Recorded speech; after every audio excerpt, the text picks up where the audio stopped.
ಮಕ್ಕಳೇ, ನಾನು ಸಹನಾ, ನಿಮ್ಮ ಸೋಷಿಯಲ್ ಸೈನ್ಸ್ ಟೀಚರ್. ಎಸ್, ನೀವೆಲ್ಲಿ ನೋಡ್ಬೋದು, ಮೊನ್ನೆ ಕೂಡ ನಂದೊಂದು ವಿಡಿಯೋ ರಿಲೀಸ್ ಆಯಿತು ಅಬೌಟ್ ಹೌ ಟು ಆನ್ಸರು ಎಕ್ಸಾಮಿನರ್ಗೆ ಹೇಗೆ ಬೇಕು ಅಂತ ಇಲ್ಲ. But that was social science specific. ಮತ್ತು ನಾನು ಅಂದ್ಕೊಂಡೆ ಬಿಕಾಸ್ ಸಬ್ಜೆಕ್ಟ್ಸ್ ವೈಸ್ ಬೇರೆ ಬೇರೆ ರೀತಿ ನೀವು ಬರಿತಾ ಹೋಗಬೇಕು, ಹೌದಾ ಅಲ್ವಾ? ಸೊ ಬೇರೆ ಸಬ್ಜೆಕ್ಟ್ಸ್ಗೂ ಕೂಡ ನಾನು ಹೇಳ್ಕೊಡೋಣ, ಜಸ್ಟ್ ನಾಟ್ ಫಾರ್ ಸೋಷಿಯಲ್ ಅಂತ ಅನಿಸಿ then again I did this video.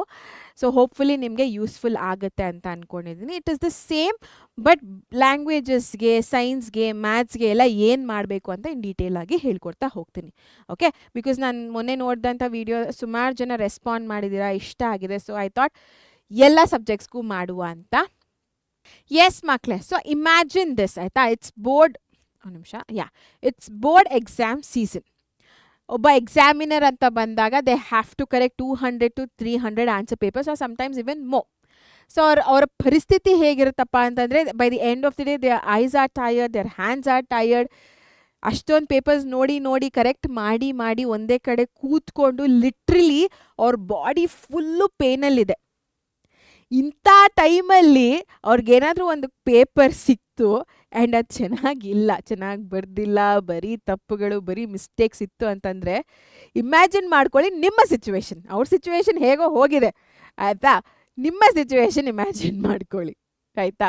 So ಅದನ್ನು ಅವಾಯ್ಡ್ ಮಾಡಬೇಕು ಅಂತಂದರೆ, so it is a human thing, ನಾವು ಏನೂ ಮಾಡೋಕ್ಕಾಗೋದಿಲ್ಲ.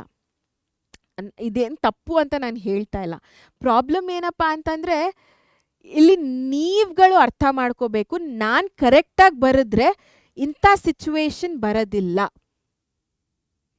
ಸೊ ನನಗೆ ಒಳ್ಳೆ ಮಾರ್ಕ್ಸ್ ಬರಬೇಕು ಅಂತಂದರೆ ನಾನು ಕರೆಕ್ಟಾಗಿ ಬರಿಬೇಕು, ಕರೆಕ್ಟಾಗಿ ಪ್ರೆಸೆಂಟ್ ಮಾಡಬೇಕು ಅನ್ನೋದು ನಿಮ್ಮಗಳಿಗಿರಬೇಕು. ಒಬ್ಬ ಟೀಚರು, ಒಬ್ಬ ಎಕ್ಸಾಮಿನರ್ ಈ ಥರ ಫೀಲ್ ಆಗೋದ್ರಲ್ಲಿ ತಪ್ಪು ಏನೂ ಇಲ್ಲ. ನಿಮ್ಗೆ ಅನಿಸ್ಬೋದೇನೋ ಇದು ತಪ್ಪು, ನಾನು ಮಾಡ್ತಾ ಇರೋದು ಕರೆಕ್ಟ್ ಅಂತ. Definitely no. ಸೊ ನೀವು ನಿಮ್ಮ ಪೇಪರ್ನ ಚೆನ್ನಾಗಿ ಪ್ರೆಸೆಂಟ್ ಮಾಡಬೇಕು, ಅದು ನಿಮ್ಮ ಕೆಲಸ, ನೀವು ಮಾಡಲೇಬೇಕು at any cost.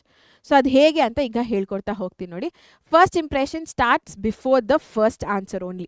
So madam first answer ನೋಡೋಕ್ಕಿಂತ ಮುಂಚೆನೇ ಅವ್ರು ಸುಮ್ಮನೆ ಒಂದು ಕಣ್ಣಿಂಗೆ ಆಡಿಸ್ತಾರೆ. ಅವ್ರು ಎಷ್ಟು ವರ್ಷಗಳಿಂದ ಮಾಡ್ತಾ ಇರ್ತಾರೆ ಕರೆಕ್ಷನ್ನು ಅನ್ನೋದು, ಎಷ್ಟು ಎಕ್ಸ್ಪೀರಿಯನ್ಸ್ ಇರುತ್ತೆ.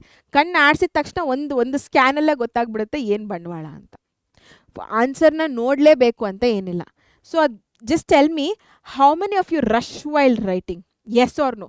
ಟೈಮ್ ಆಗೋಗುತ್ತಪ್ಪ, 3 ಅವರ್ ಇರೋದು, ಇಷ್ಟು ದೊಡ್ಡ ಪೇಪರ್ ಇದೆ, ಇಷ್ಟು ಲೆಂತಿ ಪೇಪರ್ ಇದೆ, ಟಕ ಟಕ ಟಕ ಅಂತ ಬರೆದು ಬಿಡೋಣ ಅಂತ ಫುಲ್ ಹೇಗೆ ಬರೀತೀರಾ ಅಂತಂದರೆ, ಆ ಆನ್ಸರ್ ಶೀಟ್ ನೆಕ್ಸ್ಟ್ ಮಿನಿಟ್ ನಾನು ನಿಮಗೆ ಕೊಟ್ಟರೆ ನಿಮಗೆ ಕೂಡ ಅರ್ಥ ಆಗೋದಿಲ್ಲ ಏನು ಬರ್ದಿದ್ದೀರಾ ಅಂತ, ಹ್ಯಾಂಡ್ ರೈಟಿಂಗ್. ಸೊ ಆ ರೇಂಜಿಗೆ ಬರೀತೀರಾ. ಯಾರೆಲ್ಲ ಆ ಥರ ಬರೀತೀರಾ, ಫಸ್ಟ್ ಆಫ್ ಆಲ್ ಎಸ್ ಅಂತ ಹಾಕಿ, ಇಲ್ಲ ಅಂತಂದರೆ ನೋ ಅಂತ ಹಾಕಿದ್ರಾ? ಸೊ ನನ್ನ ಪಾಯಿಂಟ್ ಏನು ಅಂತ ಅರ್ಥ ಆಗ್ತಾ ಇದೆಯಾ? ನಾನು ಈ ಥರ ಇವತ್ತು just imagine I am the examiner. ನಾನು ಈ ಥರ ತೆಗೆದು ನೋಡಿದ ತಕ್ಷಣ I am not looking into the answers. ನೋಡಿದ ತಕ್ಷಣ ನಂಗೊಂದು ಇಂಪ್ರೆಷನ್ ಕ್ರಿಯೇಟ್ ಆಗುತ್ತೆ. ಸೊ ಆ ಇಂಪ್ರೆಷನ್ ಏನಿಂದ ಬರುತ್ತೆ?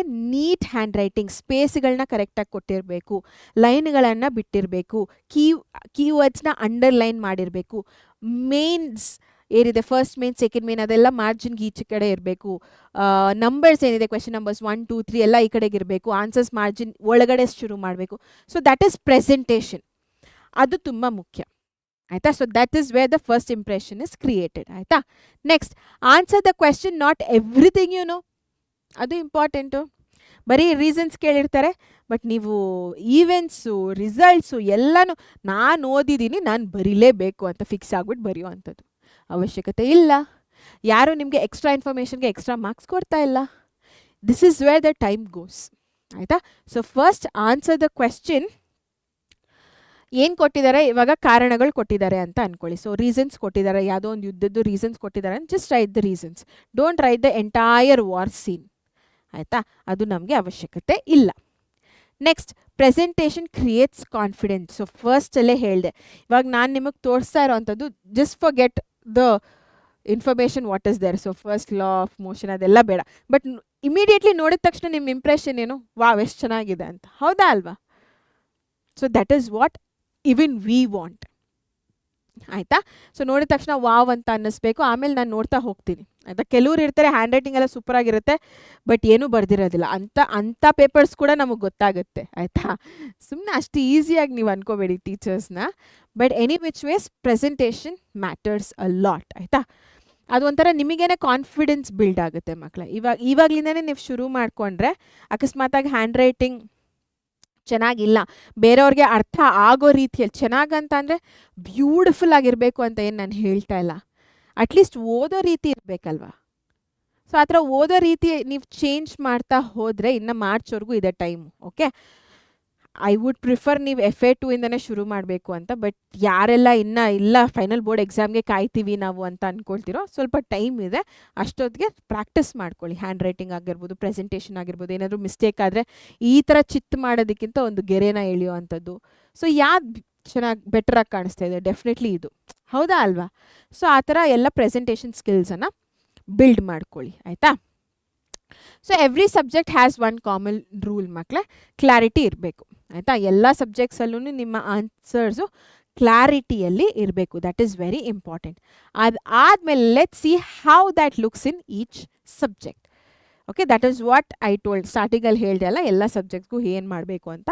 ಲ್ಯಾಂಗ್ವೇಜಸ್ ಅಂದ ತಕ್ಷಣ ಪ್ರಾಪರಾಗಿ ಪ್ಯಾರಾಗ್ರಾಫ್ಸ್ ನೀವು ಫ್ರೇಮ್ ಮಾಡಬೇಕು ಆ್ಯಂಡ್ ಬರೀಬೇಕು, ಆಯಿತಾ?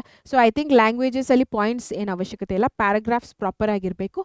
ಮೇನಲ್ಲಿ ಬರುವಂಥದ್ದು ಗ್ರಾಮರ್, ಕರೆಕ್ಟ್ ಗ್ರಾಮರ್, ಕಾಮಾಸ್ಗಳು, ಫುಲ್ ಸ್ಟಾಪ್ಸ್ಗಳು, ಸ್ಪೆಲ್ಲಿಂಗ್ ಮಿಸ್ಟೇಕ್ಸ್ಗಳು, ಇದೆಲ್ಲ ತುಂಬ ಕೌಂಟ್ ಆಗುತ್ತೆ. ಸೊ ಲ್ಯಾಂಗ್ವೇಜಸಲ್ಲಿ that is very important. Social ಸೈನ್ಸಲ್ಲಿ ಅಂದ ತಕ್ಷಣ ಕೀವರ್ಡ್ಸ್ ಬರೆಯೋದು, ಅಂಡರ್ಲೈನ್ ಮಾಡೋದು, ಪಾಯಿಂಟ್ ವೈಸಲ್ಲಿ ಬರೆಯೋದು ತುಂಬ ಇಂಪಾರ್ಟೆಂಟ್ ಆಗುತ್ತೆ. ಸೈನ್ಸ್ ಅಂದ ತಕ್ಷಣ ಕರೆಕ್ಟಾಗಿರುವಂಥ ಸೈಂಟಿಫಿಕ್ ಟರ್ಮ್ಸ್ಗಳಾಗಿರ್ಬೋದು, labelled diagrams and step by step explanation. Photosynthesis ಅಂತ ಕೇಳಿದರೆ ನೀವು ಫುಡ್ ಈಸ್ ಪ್ರಿಪೇರ್ಡ್ ಫಸ್ಟ್ ಅಂತ ಬರೆದ್ರೆ ಆಗೋದಿಲ್ಲ. So sunlight is required, water is required, all of those things. So step by step ನೀವು ಬರಿತಾ ಹೋಗೋದು ತುಂಬ ಇಂಪಾರ್ಟೆಂಟ್ ಆಗುತ್ತೆ, ಆಯಿತಾ? ಮ್ಯಾಥ್ ಅಂದಿದ ತಕ್ಷಣ ಫಾರ್ಮುಲಾಸ್, ಯಾವುದೇ ಒಂದು ಪ್ರಾಬ್ಲಮ್ ಕೊಡಲಿ ಫಸ್ಟ್ ಫಾರ್ಮುಲಾನ ಬರೀಬೇಕು, ಪ್ರಾಪರ್ ವರ್ಕಿಂಗ್ ಇರಬೇಕು, ಆಯಿತಾ? So proper step by step working ಇರಬೇಕು ಆ್ಯಂಡ್ ಫೈನಲ್ ಆನ್ಸರ್ನ ಕರೆಕ್ಟ್ ಯೂನಿಟ್ಸ್ ಜೊತೆ. This is also for physics numericals ಕೂಡ ಹೆಲ್ಪ್ ಆಗುತ್ತೆ, ಆಯಿತಾ? ಪ್ರಾಬ್ಲಮ್ಸ್ ಇರುತ್ತೆ ಅಲ್ವಾ ಫಿಸಿಕ್ಸಲ್ಲಿ ಕೂಡ. ಸೊ ಪ್ರಾಪರ್ ಆಗಿರುವಂಥ ಯೂನಿಟ್ಸ್ಗಳಿಂದ ಎಂಡ್ ಮಾಡೋದು ತುಂಬ ಇಂಪಾರ್ಟೆಂಟ್ ಆಗುತ್ತೆ, ಆಯಿತಾ? So this is subject specific. ನಾನು ಫಸ್ಟ್ ಬರೀ ಸೋಷಿಯಲ್ ಸೈನ್ಸ್ ಹೇಳಿದೆ, ಬಟ್ ಬೇರೆ ಸಬ್ಜೆಕ್ಟ್ಸ್ ಅಂದರೆ ಈ ಥರ ಬರೆಯೋದು ತುಂಬ ಇಂಪಾರ್ಟೆಂಟ್ ಆಗುತ್ತೆ. ಎಕ್ಸಾಮಿನರ್ಸ್ ನಿಮಗೆ ಒಳ್ಳೆ ಮಾರ್ಕ್ಸ್ ಕೊಡಬೇಕು ಅಂತ ಅಂದರೆ, ಆಯಿತಾ? Fifth one, don't panic over one difficult question. ಯಾವುದೋ ಒಂದು ಕ್ವೆಶ್ಚನ್, ಎಸ್ಪೆಷಲಿ ಸೈನ್ಸಲ್ಲಿ ನಾನು ಸುಮಾರು ಸ್ಟೂಡೆಂಟ್ಸ್ ಹೇಳೋದನ್ನು ಕೇಳಿದ್ದೀನಿ, ಆ್ಯಪ್ಲಿಕೇಶನ್ ಕ್ವೆಶ್ಚನ್ಸು. ಸೊ ಏನು ಅಂತಲೇ ಅರ್ಥ ಆಗಿಲ್ಲ ನಮಗೆ, ಅಲ್ಲೇ ನಾನು ಸ್ಟ್ರಕ್ ಆಗಿಬಿಟ್ಟೆ, ಅದರಿಂದ ಟೈಮ್ ವೇಸ್ಟ್ ಆಯಿತು ಅಂತ ಎಲ್ಲ ಹೇಳ್ತಾ ಹೋಗ್ತಾರೆ. ಸೊ ಆ ಥರ ಏನಾದರೂ ಸ್ವಲ್ಪ ಸ್ಟ್ರಕ್ ಆಗಿದ್ದೀರಾ ಅಂತ ಅಂದರೆ ಇಮಿಡಿಯೇಟ್ಲಿ ಆ ಆನ್ಸರ್ ಕೆಳಗಡೆ ಗ್ಯಾಪನ್ನು ಬಿಡಿ, ಒಂದು ಅಂದಾಜು ಅರ್ಧ ಪೇಜು ಆ ಥರ ಬಿಟ್ಬಿಟ್ಟು ನೆಕ್ಸ್ಟ್ ಕ್ವೆಶ್ಚನ್ಗೆ ಹೋಗಿ. ಆ ಕ್ವೆಶ್ಚನಲ್ಲೇ ನೀವು ಸ್ಟ್ರಕ್ ಆಗಿಬಿಟ್ಟೆ ಬೇರೆ ಕ್ವೆಶ್ಚನ್ಗೆ ಆನ್ಸರ್ ಮರ್ತೋಗುತ್ತೆ, ಇಲ್ಲಾಂದರೆ ಟೈಮ್ಗೆ ಮುಗಿಸೋದಕ್ಕೆ ಆಗೋದಿಲ್ಲ, ಆಯಿತಾ? ಸೊ ಅಲ್ಲೇ ಸ್ಟ್ರಕ್ ಆಗಬೇಡಿ, ಮುಂದಕ್ಕೆ ಹೋಗಿ ಮತ್ತೆ ಎಲ್ಲ ಆದಮೇಲೆ ವಾಪಸ್ ಇಲ್ಲಿ ಬಂದು ಶಾಂತವಾಗಿ ಯೋಚನೆ ಮಾಡಿ, ಡೆಫಿನೆಟ್ಲಿ ಆನ್ಸರ್ ನಿಮಗೆ ಬರುತ್ತೆ, ಬರೀತೀರಾ, ಆಯಿತಾ? ಸಿಕ್ಸ್ತ್ ಒನ್ ಮಕ್ಕಳೇ, sorry, okay, review before your submit. ಇದು ತುಂಬ ಇಂಪಾರ್ಟೆಂಟ್. ಲಾಸ್ಟ್ 10 ಮಿನಿಟ್ಸ್ ಅಥವಾ 15 ಮಿನಿಟ್ಸ್ ಮುಂಚೆನೇ ನೀವು ಸ್ಟಾಪ್ ಮಾಡಿಬಿಟ್ಟು ಬರೆಯೋದನ್ನು ನೀವೇನು ಮಾಡಬೇಕಪ್ಪ ಅಂತಂದರೆ ನಿಮ್ಮ ಪೇಪರ್ನ ಚೆಕ್ ಮಾಡಬೇಕು. ಮೇನ್ಸ್ ಕರೆಕ್ಟಾಗಿ ಹಾಕಿದ್ದೀನಾ, ಕ್ವೆಶ್ಚನ್ ನಂಬರ್ಸ್ ಕರೆಕ್ಟಾಗಿ ಹಾಕಿದ್ದೀನಾ, ಕರೆಕ್ಟಾಗಿರೋವಂಥ ಕ್ವೆಶ್ಚನ್ಗೆ ಕರೆಕ್ಟಾಗಿರೋವಂಥ ಆನ್ಸರ್ನ ಬರ್ದಿದ್ದೀನಾ, ಫಾರ್ಮುಲಾಸ್ ಇದೆಯಾ, ಡಯಾಗ್ರಾಮ್ಗೆ ಎಲ್ಲ ಲೇಬಲ್ ಮಾಡಿದ್ದೀನಾ, ಆನ್ಸರಲ್ಲಿ ಯೂನಿಟ್ಸ್ ಇದೆಯಾ ಇಲ್ವಾ, ಆಲ್ ಆಫ್ ದೋಸ್ ಥಿಂಗ್ಸ್. ಸೋಷಿಯಲಲ್ಲಿ ಏನು ಕೀವರ್ಡ್ಸ್ ಇದೆಯಾ ಇಲ್ವಾ, ಗ್ರಾಮರ್ ಎಲ್ಲ ಕರೆಕ್ಟಾಗಿದೆಯಾ ಇಲ್ವಾ, ಅದನ್ನೆಲ್ಲ ಒಂದು ಸತಿ ಚೆಕ್ ಮಾಡಿಬಿಟ್ಟು ಆಮೇಲೆ ನಿಮ್ಮ ಪೇಪರನ್ನು ಸಬ್ಮಿಟ್ ಮಾಡೋದು. Without checking don't go to submit. ಈಗಲೇ ಹೇಳ್ತಾ ಇದ್ದೀನಿ, ಚೆಕ್ ಮಾಡಿಬಿಟ್ಟೇ ಸಬ್ಮಿಟ್ ಮಾಡಬೇಕು, ಆಯಿತಾ? ಚೆಕ್ ಮಾಡೋದಕ್ಕೆ ಟೈಮ್ನ ಇಟ್ಕೋಬೇಕು ನೀವು, ಆಯಿತಾ? ಲಾಸ್ಟ್ ಮಿನಿಟ್ವರೆಗೂ ಬರೀತಾನೇ ಇದ್ದರೆ ಆಗೋದಿಲ್ಲ, ಆಯಿತಾ? ನಿಮ್ಗೆ ಅದನ್ನು ಹೋಗ್ತಾ ಹೋಗ್ತಾ ಗೊತ್ತಾಗುತ್ತೆ, ಆ ಬಿಸಿ ಮುಟ್ಟಬೇಕು, ಇನ್ನೇನು ಫೈನಲ್ ಎಕ್ಸಾಮ್ ಅಂತ. ನಿಮಗೆ FA2 ಅಲ್ಲೇ ನಾನು ನಿಮಗೆ ಪ್ರಾಕ್ಟೀಸ್ ಮಾಡಿಸ್ತಾ ಇದ್ದೀನಿ, ಇವಾಗಲೇ ನಿಮ್ಗೆ ರೂಢಿ ಆಗಬೇಕು ಅಂತ. ಬಟ್ ಅದೆಷ್ಟು ಜನ ರೂಢಿ ಮಾಡ್ಕೋತಿರೋ ಇಲ್ವೋ ನನಗೆ ಗೊತ್ತಿಲ್ಲ. ಈಗಲೇ ಮಾಡಿಕೊಂಡ್ರೆ ಉತ್ತಮ, ಅದಕ್ಕೆ ಎಷ್ಟು ಬೇಗ ಮಾಡ್ತಾ ಇರೋ ಅಂಥದ್ದು, ಆಯಿತಾ? ಸೊ ಈಗಲಿಂದನೇ ಫೈನಲ್ ಬೋರ್ಡಿಗೆ ಪ್ರಿಪೇರ್ ಮಾಡೋಣ ಅಂತ ಮಾಡ್ತಾ ಇರೋವಂಥದ್ದು, ಆಯಿತಾ? ಹೋಪ್ಫುಲಿ ನೀವು ಮಾಡ್ತೀರಾ ಅಂತ ಅಂದ್ಕೊಂಡಿದ್ದೀನಿ, ಮಾಡೇ ಮಾಡ್ತೀರಾ ನನಗೆ ಗೊತ್ತು, ಓಕೆ? ಸೊ ಆ ಒಂದು ಭರವಸೆಯಲ್ಲೇ ನಿಮಗೆ ಈಗ ನಾನು ಬಾಯ್ ಹೇಳ್ತೀನಿ. ನೆಕ್ಸ್ಟ್ ಕ್ಲಾಸ್ ಜೊತೆ ನಿಮ್ಮ ಮುಂದೆ ಸಿಗ್ತೀನಿ. Until then signing off Sahana. Take care, ಬಾಯ್.